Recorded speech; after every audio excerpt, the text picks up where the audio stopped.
ভাবুন তো, জাতীয় দলের সতীর্থ আপনাকে ঘন ঘন ফোন করছে, একবার দুবার নয়, প্রতি 2 ঘন্টা পর পর, সেটাও আবার রিয়াল মাদ্রিদের মতো বিশ্বসেরা ক্লাবে যাওয়ার জন্য রাজি করাতে। বিষয়টা খুবই ইন্টারেস্টিং, তাই না? মজার ছলে এমনটাই বলেছেন লিভারপুল ডিফেন্ডার ইব্রাহিমা কোনাতে। তিনি নিজেই জানিয়েছেন তার সতীর্থ কিলিয়ান এমবাপে তাকে নাকি রিয়াল মাদ্রিদে যাওয়ার জন্য নিয়মিত ফোন করছেন।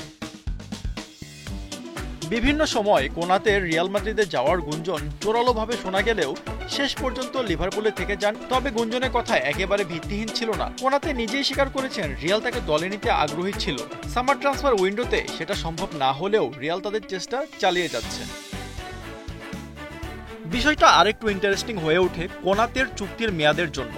লিভারপুলের সঙ্গে তার বর্তমান চুক্তির মেয়াদ শেষ হচ্ছে 2026-এর জুন মাসে, আর ইপিএল শেষ হবে 2026-এর 24শে মে। ক্লাব অবশ্য তাকে দীর্ঘমেয়াদে রাখতে চায়, কিন্তু ইউরোপীয় সংবাদ মাধ্যমগুলো জানিয়েছে কোনাতে অলরেডদের সাথে নতুন চুক্তি করতে রাজি নন। তাই ইংলিশ ক্লাবটি চাইলেই জানুয়ারির মধ্যে তাকে বিক্রি করে মোটা অঙ্ক তুলে নিতে পারে। আর তা না হলে পরবর্তী ট্রান্সফার উইন্ডোতে কোনো টাকা ছাড়াই এই ডিফেন্ডারকে হারাতে হবে। বর্তমানে কোনাতের বাজার মূল্য আছে প্রায় 60 মিলিয়ন ইউরো। এই অবস্থায় রিয়াল মাদ্রিদের আগ্রহকে অবহেলা করার সুযোগ নেই। 26 বছর বয়সী কোনাতে যদি সত্যিই নতুন চুক্তি না করেন, তবে রিয়ালই হতে পারে তার পরবর্তী গন্তব্য। আর এমবাপ্পের তাকে রিয়ালে টানার মনোভাব বিষয়টিকে আরও আলোচনার কেন্দ্রবিন্দুতে নিয়ে এসেছে।